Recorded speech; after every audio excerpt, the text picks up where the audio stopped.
Donc, pour ceux qui ne me connaissent pas, donc, je suis en train de terminer un doctorat en socio-anthropologie, donc en partenariat avec l'Université Paris-Descartes et Sim4Health, donc le département d'interaction healthcare dédié à la simulation numérique dans la formation médicale. Donc avec Jérôme Leleu ici présent. Donc, alors, on clique comme ça. Donc, brièvement pour le plan, je vais vous détailler rapidement la méthode que j'emploie, enfin que j'ai utilisée. Je vais vous décrire un peu les consultations virtuelles qui sont donc notre objet d'étude. Je vais vous expliquer un peu ce que j'ai vu de la formation médicale avec ses systèmes d'action et tous les problèmes de compatibilité avec la simulation numérique. Et finalement, pour répondre à la question, quels sont donc les défis de la simulation numérique de nos jours? Donc déjà, l'approche socio-anthropologique. Donc vous avez dit socio-anthropologie, qu'est-ce que la socio-anthropologie? Donc c'est un mix entre la sociologie et l'anthropologie. Donc disons que la sociologie, c'est plutôt centré sur l'étude des interactions au sein des sociétés contemporaines. Ça utilise plutôt des études quantitatives avec des questionnaires et des entretiens semi-directifs qualitatifs. Ensuite, vous avez l'anthropologie qui est plutôt donc l'étude, à l'époque était plutôt l'étude des colonies, des colonies, des peuples indigènes et des sociétés plutôt archaïques. Et la technique, la méthode, c'est de faire des observations participantes d'un petit groupe d'individus in situ en train de les observer dans leur pratique. La socio-anthropologie, donc, c'est un mix des deux, sachant que le terme a été, on va dire, créé ou inventé... Oula, c'est normal ? Donc, sachant que le terme a été employé en 1984 pour désigner donc, la méthode anthropologique au sein des entreprises. Donc en fait, la socio-anthropologie, c'est de l'anthropologie contemporaine, au sein d'entreprises, au sein donc, des sociétés modernes. Donc, pourquoi une approche finalement socio-anthropologique de la simulation numérique? Donc ce qu'il faut savoir, c'est que c'est une approche donc, qualitative, pas quantitative, donc compréhensive et inductive. Donc inductive, ça veut dire qu'on n'a pas d'hypothèse de départ. On débarque dans un domaine et on essaye de le comprendre. Bien sûr, on a une grille de lecture, mais on n'a pas d'hypothèse de base. Compréhensif, c'est qu'on part du principe que tout le monde est compréhensible à partir du moment où on a les explications pour le comprendre. Donc en gros, c'est compréhensif, ça veut dire qu'on n'est pas dans les jugements de valeur et qu'on part du principe que tout le monde a ses bonnes raisons d'agir comme il l'agit. Donc on essaie de comprendre du coup ses logiques d'action et ses bonnes raisons. Et donc qualitative, ça je vous l'ai dit, c'est qu'à l'échelle macrosociale, on fait plutôt des études quantitatives, donc on a souvent des courbes assez lisses, donc des courbes en S, où on va par exemple regarder le nombre d'acquisitions d'un bien ou d'un service, la pénétration d'un marché, des courbes d'apprentissage, des comparaisons de courbes d'apprentissage, et ça se fait en général sur une grande cohorte, un grand nombre de données, et ça va nous donner des courbes assez lisses qui vont nous répartir, donc par exemple les utilisateurs sur les précoces, les retardataires, etc. Donc ça apporte plein d'indications intéressantes, mais ça ne nous permet pas de voir les contraintes. Et moi, c'est ce qui m'intéresse, c'est de voir les contraintes, en fait. Donc c'est ce que je peux voir à l'échelle microsociale. Donc vous imaginez, à l'échelle macrosociale, c'est plutôt grand, on va zoomer un peu, et on va se retrouver à un plus petit territoire, on va dire, pour faire des études qualitatives, et essayer de comprendre justement toutes les rugosités sociales, toutes les contraintes, pour la mise en place de la simulation numérique et pour sa réception. Donc en fait, je vous disais que j'avais pas d'hypothèse de base, on peut partir du principe que j'ai une hypothèse nulle, qui est celle de... Enfin, hypothèse par l'absurde, qui serait celle de dire, finalement, la simulation numérique, ça ne va pas se diffuser, il y a plein de contraintes, et moi, mon objectif, c'est d'aller à la pêche aux contraintes. Donc, pour se décentrer, bien sûr, parce qu'à l'échelle macro, c'est très lisse, à l'échelle micro, on cherche les contraintes, et ce qui est intéressant, c'est de voir justement toutes les facettes d'une innovation comme la simulation numérique pour mieux la comprendre. Donc, à une échelle microsociale, comment on va faire pour analyser justement ce processus ?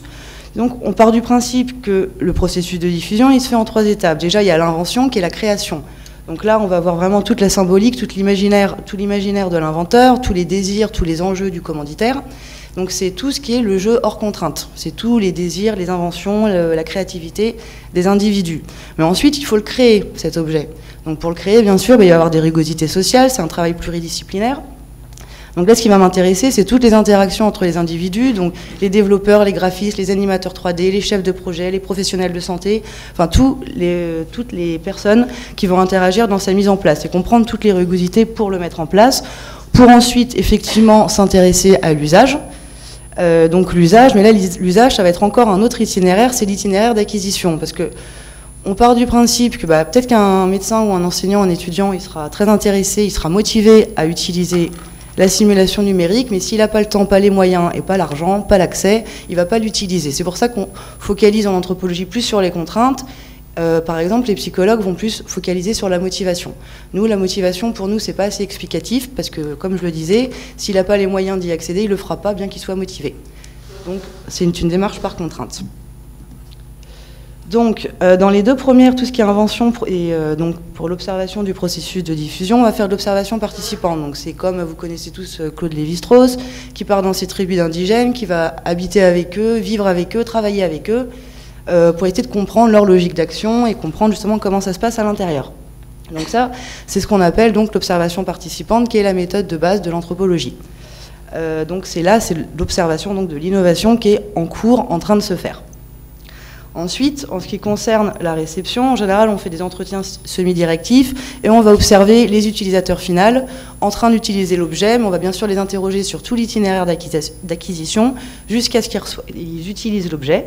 Donc en général, on fait des observations in situ, c'est-à-dire que si ce serait un jeu à utiliser à domicile, j'irai chez eux à domicile pour les voir utiliser l'objet in situ. Donc ça, c'est la méthode de base.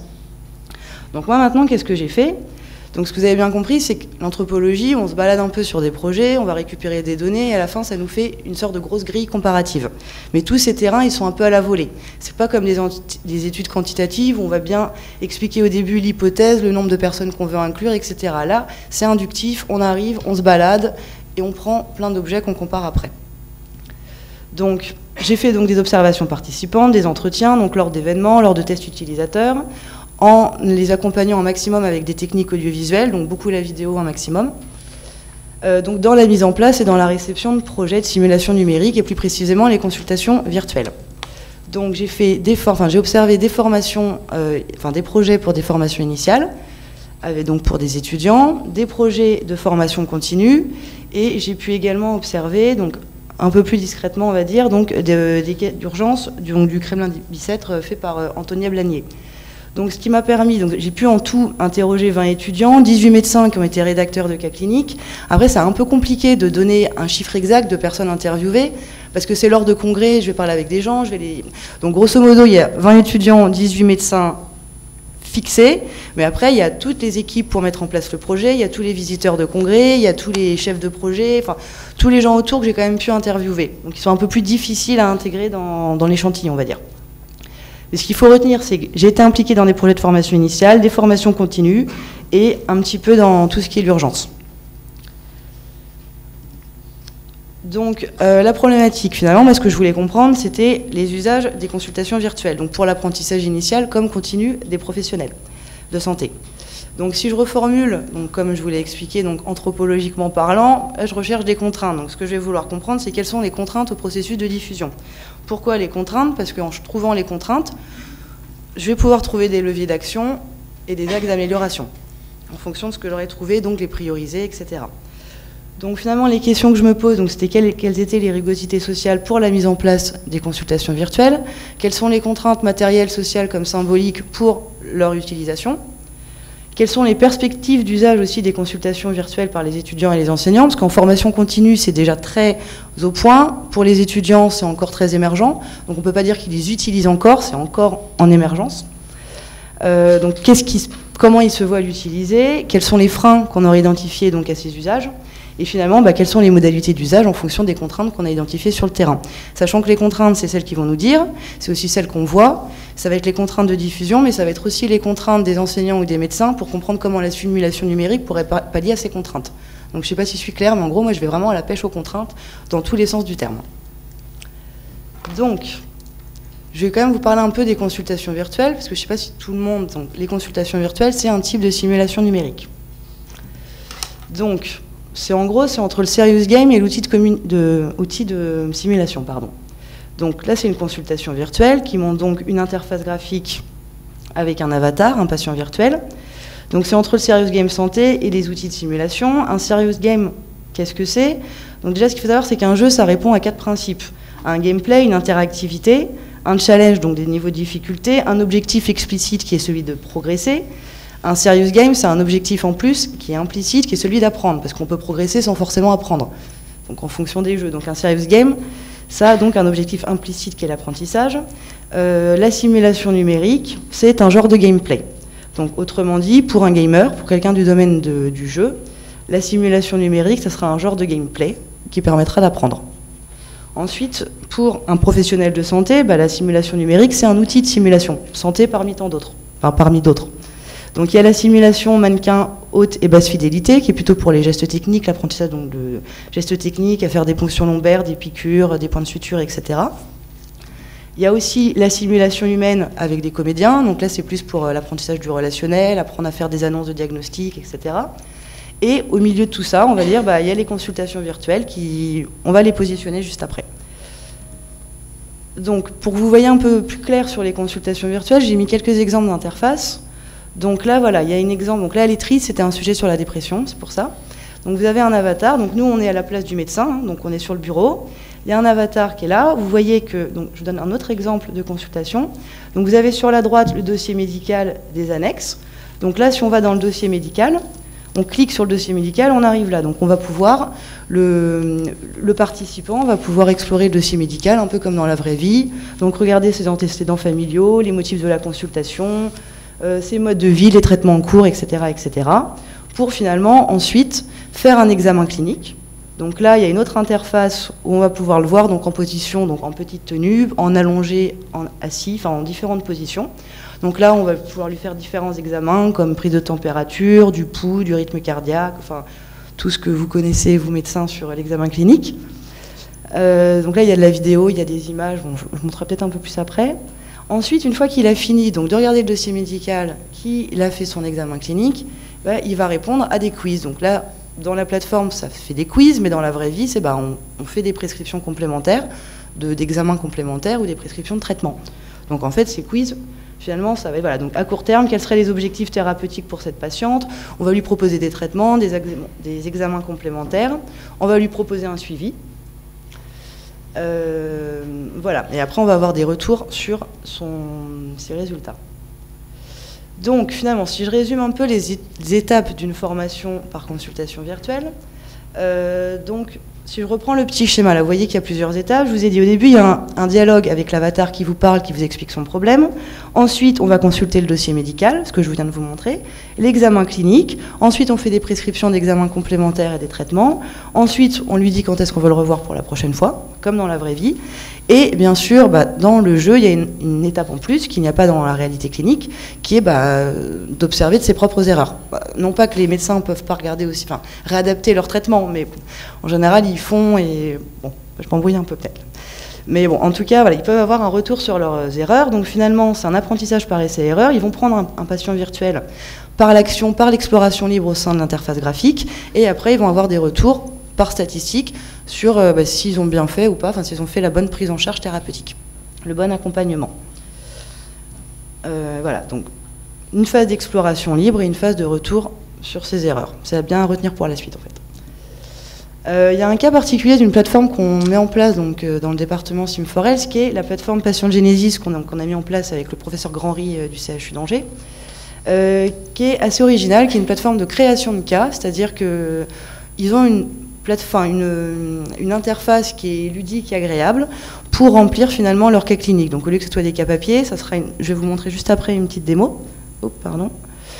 Donc c'est une plateforme de création de cas cliniques, c'est-à-dire que les médecins vont devenir autonomes pour créer leur propre cas. Et en plus, il y a une petite originalité qui est l'agent conversationnel. Donc vous avez parlé de la partie interrogatoire avec l'avatar. L'avatar, il arrive, il nous parle, il nous fait un dialogue. Et en général, on clique, enfin au départ, on cliquait sur les questions qu'on voulait lui poser. Sauf que c'est vrai que ça ne se rapproche pas trop de la vraie vie, parce que dans la vraie vie, on n'a pas les phrases toutes faites à poser à son patient. Donc l'agent conversationnel a cette originalité-là, c'est qu'on peut taper directement. Donc je vous montre ça juste après. On peut taper directement ces phrases en fait sur le petit carré blanc que vous voyez en bas à droite et le patient vous répond. Donc ça a été issu d'un gros travail de recherche, donc multipartenaire avec des laboratoires de recherche, le CNRS, etc.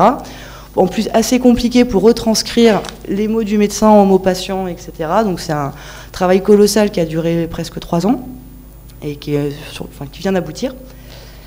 Voilà, donc je vous montre un peu, donc ça c'est une petite démo, je ne vais pas vous la montrer en entier, mais je pense que c'est utile pour que vous voyez, je vous ai dit qu'on peut créer des cas sur la plateforme Patient Genesis, voilà à quoi ça ressemble. Donc ça là c'est les cas qu'on peut récupérer une fois qu'ils sont faits. Donc, alors la petite souris, hop. Donc si on veut créer un cas, on va créer un nouveau cas, on va donner le titre du cas, bien sûr, l'intitulé de la consultation. Vous voyez, c'est toute une interface complètement ergonomique pour que le professionnel de santé, l'enseignant, il crée son cas, donc il choisit son avatar, l'âge, le sexe, etc., la corpulence. Il va pouvoir créer son propre cas et finalement dire après à ses étudiants, bah voilà, j'ai créé un cas, vous allez me le résoudre, ou alors faire un jeu de rôle avec ses étudiants. Enfin, il est parfaitement autonome. Il fait ce qu'il veut absolument dans les interfaces. Donc il va remplir le profil du patient. Bah, toutes les étapes du dossier médical que vous avez vu tout à l'heure, en fait, quelqu'un derrière les remplit. Donc nous, on peut les remplir, on peut faire des cas sur mesure pour vous, mais là, depuis qu'il y a la plateforme, normalement, vous pouvez le faire tout seul. Donc voilà, vous faites tout ce que là, imaginez que vous êtes un médecin, un enseignant qui crée son cas. Donc j'attends un peu. Donc là, c'est de l'autre côté de l'interface. L'agent conversationnel dont je vous parlais, on note complètement ces phrases dessus. Et là, on a les réponses. Donc c'est vraiment pour reproduire au plus proche la réalité clinique des médecins. Donc ça, c'est l'examen clinique. Donc là, on va placer des gommettes sur la personne en petite tenue dans son examen clinique. Donc ça qui dira après à l'étudiant, bon bah là il y a quelque chose à cocher, il y a un examen à faire par là. Bon voilà, c'était pour vous montrer un peu comment c'était de base cette plateforme-là. Donc je vais arrêter là. Donc si on reprend un peu la formation des médecins, donc bon, je sais qu'il y a beaucoup de médecins dans la salle, donc peut-être pas vous apprendre grand-chose, mais moi j'ai appris beaucoup. Je vais essayer de vous reproduire un peu, enfin vous reconstruire un peu les systèmes d'action que j'ai observés. Et en fait, donc, trouver tous les problèmes de compatibilité avec la simulation numérique. Donc déjà, ce qu'il faut savoir, c'est que la formation médicale, elle est en plein changement. C'est-à-dire qu'il y a un peu le déclin du compagnonnage dans la formation initiale, il y a de moins en moins d'internes pour prendre en charge et de chefs de service pour prendre en charge les externes. Il y a une compétitivité internationale assez accrue entre les différents CHU, notamment avec les MOOC, parce que par exemple si l'université d'Harvard veut faire un MOOC gratuit, ils peuvent le faire, et ça fait un peu une concurrence pour peut-être par exemple l'université de Bordeaux qui ferait un MOOC moins bien, qui ne pourrait pas former ses étudiants. Enfin, il y a une concurrence internationale avec le e-learning. En plus, il y a l'émergence des outils de simulation dans la formation santé, et il y a des changements dans les modes d'évaluation avec l'ECN, enfin l'ancien concours de l'internat qui est devenu l'ECN, et donc récemment l'IECN. Donc ce concours qui est digitalisé, donc premier test qui a été donc cet été. Donc, ce qui m'intéresse dans ce contexte, donc en plein changement, c'est de comprendre déjà les modalités d'apprentissage des médecins dans la formation initiale et continue, et comprendre comment les consultations virtuelles elles peuvent se positionner dans les différents modes d'apprentissage. Donc l'apprentissage des médecins, il se fait en 3 dimensions. Enfin, c'est-à-dire qu'il ne se limite pas à la connaissance intellectuelle biomédicale, même si c'est assez énorme. Elle a aussi intégré un savoir-faire procédural, donc tous les gestes techniques, savoir faire la chirurgie, des points de suture, etc. Et bien sûr, ajouter une compétence relationnelle. Donc il y a 3 dimensions à l'apprentissage: les gestes techniques et le savoir-faire, le relationnel, le savoir-être, et bien sûr le raisonnement clinique, le savoir. Donc, pour arriver de la connaissance à la pratique clinique, l'étudiant en médecine, il va passer par différentes modalités. Donc, bien sûr, il va y avoir les cours magistraux, mais après, il va s'entraîner sur des cas cliniques papier, puis des dossiers progressifs par QCM, des consultations virtuelles, il y a de la simulation humaine dont je vous ai parlé, de la simulateur haute basse fidélité, donc sur mannequin en plastique, et enfin les stages. Donc, avant qu'il arrive à la pratique clinique, donc au stage et à la réalité clinique, il passe par différents cas pour apprendre à prendre en charge son patient. Si on détaille un peu plus par niveau d'année, donc bien sûr les études de médecine se divisent, on va dire, en 4 cycles. Donc le premier et le deuxième cycle, c'est l'externat. À la fin des 2 cycles, ils passent donc ce fameux concours de l'internat. Ensuite, en 3e cycle, ils sont à l'internat, et ensuite, ils ont la pratique professionnelle. C'est pour faire très bref. Donc à l'externat, bien sûr, pour apprendre, il y a de l'enseignement, donc des cours magistraux, des livres. Ensuite, pour apprendre de façon plus pratique, il y a la cas clinique, qu'il soit sur de papier, dossier progressif ou par consultation virtuelle. Il y a la simulation humaine, la simulation plutôt basse fidélité, donc qui est juste une partie de mannequin. Et bien sûr, les stages hospitaliers, sachant que les stages hospitaliers, ils changent tous les 3 mois, j'y reviendrai après. 3e cycle, ils font plus vraiment de cas cliniques, ils font quelques jeux de rôle. Ils font surtout de la pratique hospitalière, ils n'ont plus vraiment d'enseignement, ils font de la simulation de fidélité, c'est-à-dire donc sur des mannequins télécommandés, donc plus pour apprendre tout ce qui est gestion d'équipe, les gestes d'urgence, ce dont on parlait juste avant, enfin la réunion d'avant. Et dans la pratique professionnelle, ils ont de la formation continue, donc là c'est assez divers, ça peut être des cas cliniques, ça peut être des jeux de rôle, etc. Donc si on reprend maintenant, je voudrais comprendre, cycle par cycle, comment la simulation elle pourrait se diffuser. Donc déjà, si on reprend l'externat, donc je suis allée voir, je vous ai dit que je cherchais les contraintes, mais j'ai beaucoup discuté avec les étudiants pour qu'ils me parlent un peu de leurs contraintes, eux, dans leur vie d'étudiant. Donc, des fois, c'est pas forcément des scoops, mais je trouvais ça intéressant de les voir pour les comprendre et voir comment la simulation pouvait s'intégrer avec leurs contraintes. Bon, déjà, la première, qui est assez basique, mais il y a des contraintes organisationnelles d'espace-temps. Donc, ça, c'est un peu l'eau de tout citoyen, j'ai envie de dire, d'arriver à gérer sa vie, son quotidien, son temps, son argent. C'est vrai que les études de médecine sont quand même très longues, très difficiles, très soutenues, ça, tout le monde le sait. Il y a quand même pas mal de déplacements entre l'université et l'hôpital qui est estimé parfois pesant pour les étudiants. Ils aimeraient bien des fois que ce soit rapproché. Enfin, c'est compliqué pour eux de tout gérer, mais bon, c'est la vie. Ils savent ce pourquoi ils se sont lancés. Ensuite, il y a le déclin du compagnonnage. Donc, on en parle pas mal, mais ça a été manifesté. Je ne savais pas trop comment le prendre, ce déclin du compagnonnage, parce qu'il y a des enseignants qui me disent que c'est pas vrai, d'autres qui me disent que c'est vrai. Donc, peu importe. Ce qu'il faut savoir, c'est que les étudiants, pour eux, ils le ressentent. Ils trouvent que les internes, donc il n'y a déjà pas beaucoup de temps des enseignants pour leur enseigner. Les internes sont peu disponibles pour expliquer les pratiques aux externes. Donc souvent, les étudiants se retrouvent assez démunis, notamment dans leurs stages pratiques. Donc j'avais retenu quelques, donc je ne les ai pas notés, mais je voulais quand même vous noter quelques petits verbatims que j'avais retenus. Parce que c'est... Voilà. Donc, ce qui était assez amusant quand même, c'est quand je leur ai demandé leurs contraintes avec leurs premiers patients, ils m'ont tous parlé de leurs contraintes avec les internes. Et de tout ce qui ne se passait pas avec les internes à l'hôpital. Donc par exemple, là on a toujours 5 minutes, c'est vrai? Bon, alors je vais pas lire mes petits verbatims. Déclin du compagnonnage. Donc il y a des problèmes de réflexivité des étudiants, parce que tous les 3 mois ils changent de stage, et ils n'en peuvent plus en fait. Donc c'est très intéressant, ça leur permet de voir plein de spécialités différentes, sauf qu'à chaque fois ils recommencent dans un nouvel environnement, ça leur demande une remise en question incessante. Ça a vraiment un gros problème de réflexivité, et en plus, c'est ce qu'ils me disent, ils sont tout le temps engueulés, parce qu'ils ne savent pas où et quoi, alors qu'en fait ils débarquent. Et en plus, tous les 3 mois, ils débarquent dans un nouvel environnement, donc c'est assez contraignant pour eux. Donc c'est une perte de repères, c'est un réapprentissage constant. L'apprentissage, en plus, il est parfois désordonné, c'est-à-dire qu'il y a plusieurs étudiants qui m'ont expliqué qu'ils avaient fait donc des points de suture ou des ponctions lombaires avant même leur premier usage en simulation. Donc ça, eux, ils trouvaient ça pas vraiment normal. Et ensuite, il leur manque beaucoup de compétences relationnelles, donc notamment pour gérer la douleur, la tristesse des patients, notamment des parents. Enfin, voilà. Donc pour l'instant, pour un externe, voilà lui ce qui est un peu ses contraintes. Les avantages pour eux, ils trouvent que c'est un intermédiaire qui est utile entre la théorie et la pratique. Donc c'est le juste milieu entre le cas papier et le cas réel, une préparation avant le premier patient. En plus, on peut l'utiliser à l'infini sans faire de mal aux patients. Donc c'est une démarche par essai-erreur qui est efficace, qui a été prouvée, donc efficace pour l'apprentissage médical. Ça enrichit les cas cliniques classiques, donc plutôt papier ou dossier progressif, qui trouvent assez terne, même si c'est utile pour l'apprentissage bien sûr. Et ensuite, ce qu'ils adorent, c'est le caractère ludique, interactif. Donc pour eux, de toute façon, c'est un attrait facilitateur d'apprentissage. C'est le plus réaliste de ce qu'ils connaissent et ça a vraiment un atout symbolique. Ils sont contents de vivre à l'ère du temps. C'est ce qu'ils m'ont ressorti plusieurs fois.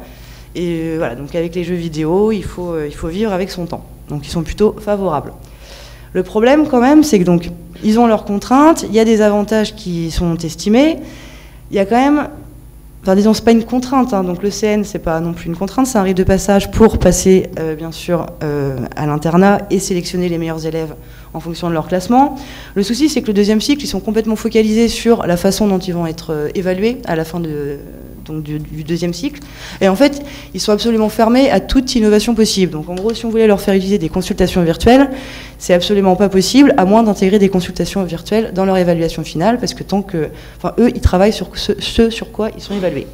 Donc pour l'instant, vu qu'ils préparent leur ECN pour le deuxième cycle, on va dire qu'on parlait des externes, la cible serait quand même plutôt les premiers cycles pour qui ça serait plutôt intéressant. Les contraintes à l'internat, donc eux, leurs cas rencontrés, ils sont rares, ils sont spécifiques, ils sont complexes. C'est assez compliqué de trouver des publications traitant des cas qui sont rencontrés. Donc ils vont toujours élaborer des diagnostics un peu par tâtonnement, et eux, c'est plutôt ça qui est compliqué, c'est d'arriver à trouver la recommandation ou la bonne chose à faire, parce qu'il n'y a jamais de mode d'emploi pour les cas qu'ils trouvent, qui sont en général rares. En médecine générale, c'est pour eux, leur complication, c'est plutôt la réflexivité entre les différentes disciplines, arriver à faire des liens entre tout ce qu'ils voient, arriver à maintenir toutes les connaissances qu'ils ont apprises depuis les 6 premières années. pour arriver à faire un bon diagnostic.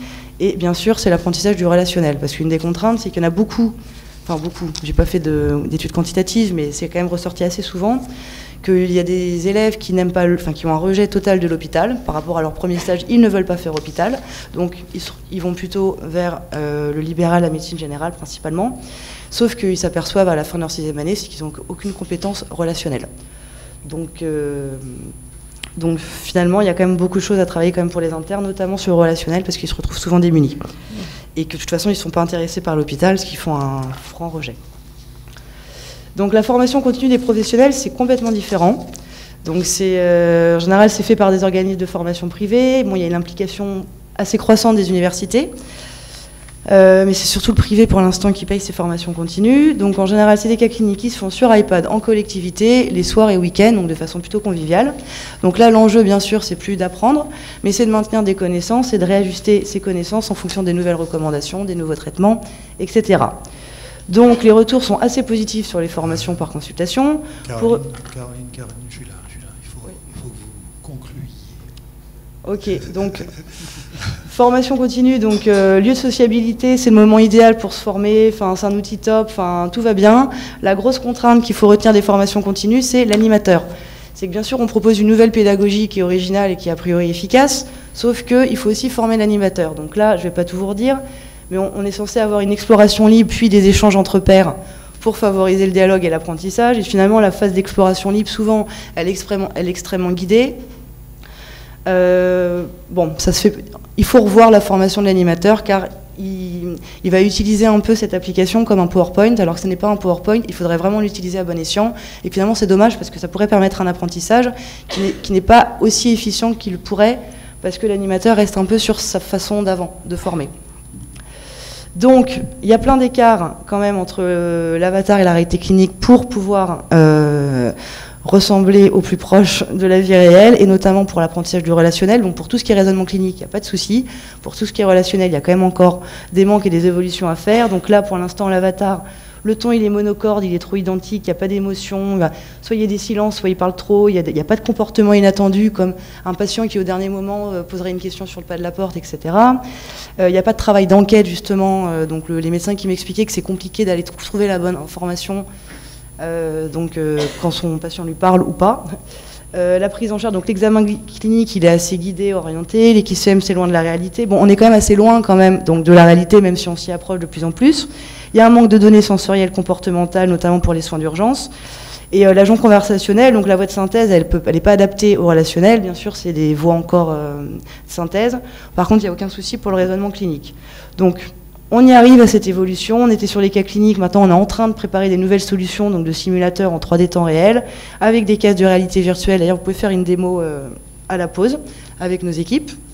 Donc, pour conclure, donc les défis, quels sont les défis pour la diffusion des consultations virtuelles pour la formation des médecins? Déjà, c'est impliquer des professionnels de santé pour créer des cas sur cette fameuse plateforme de création. Il faut arriver à leur faire créer des cas quand même, pour qu'on ait une bonne base de données. Ensuite, il faut arriver à intégrer des modules de consultation virtuelle dans les dossiers progressifs, donc dans le CN, ça serait l'idéal pour arriver aussi à sensibiliser les deuxièmes cycles, donc, parce que pour l'instant, ils sont complètement fermés. Il faut bien sûr pas oublier à former l'animateur et les enseignants à cette nouvelle forme de pédagogie, vraiment, vraiment très important, j'insiste. Et ensuite, donc là, il y a un milliard de choses à faire pour atténuer l'écart entre un avatar et la réalité clinique, pour donc l'apprentissage du relationnel. Donc en rajoutant des comportements imprévus, en intégrant des données sensorielles, etc.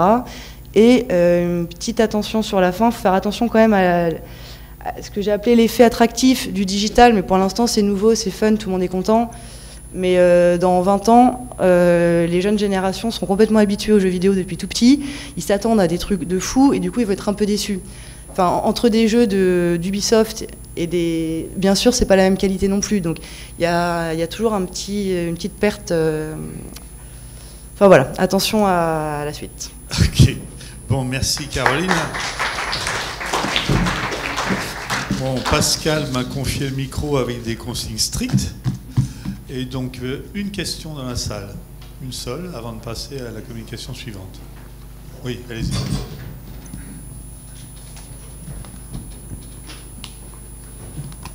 Oui. Juste une question extrêmement courte. J'aurais aimé savoir comment vous avez... je suis ici. Ah. J'aurais aimé savoir comment vous avez sélectionné un panel d'une vingtaine d'étudiants. Et est-ce que vous les avez sélectionnés sur la base du volontariat, sur la base d'une classe? Et en quoi ça peut être représentatif, on va dire, d'une situation dite nationale? Voilà. Alors, allez-y. Nous, ce qu'on veut, c'est une représentativité. En fait, nous, ce qu'on veut, c'est la diversité. On veut une représentation de la diversité, mais pas de fréquence. C'est-à-dire que ça ne m'intéresse pas de dire il y a 20% qui vont aimer, il y a 20% qui pensent ci ou 40% qui pensent ça. Moi, ce qui m'intéresse, c'est de voir la diversité des modalités d'usage, des perspectives, des opinions qui existent. Donc là, avec l'échantillon, je pense que j'ai la diversité des points de vue. Maintenant, il faut le pondérer par des études quantitatives. Je ne sais pas si je suis claire. Donc mon échantillon, il n'est pas statistiquement représentatif, il est qualitativement représentatif. Dubitatif. Oui, c'est ça. Moi aussi, j'ai une autre question, mais je vous la poserai à la pause, hein, parce que j'aimerais savoir, il faudrait faire le même travail sur ceux qui sont allergiques au numérique. Juste une petite anecdote, récemment, il y a une étudiante qui me disait « Je supporte pas le numérique ». Et je dis « Pourquoi ?» Parce que mon copain, il fait ça 24/24. Bon, on va demander maintenant à Madame Mélina Panagos de nous parler de la ludogouvernance de la santé.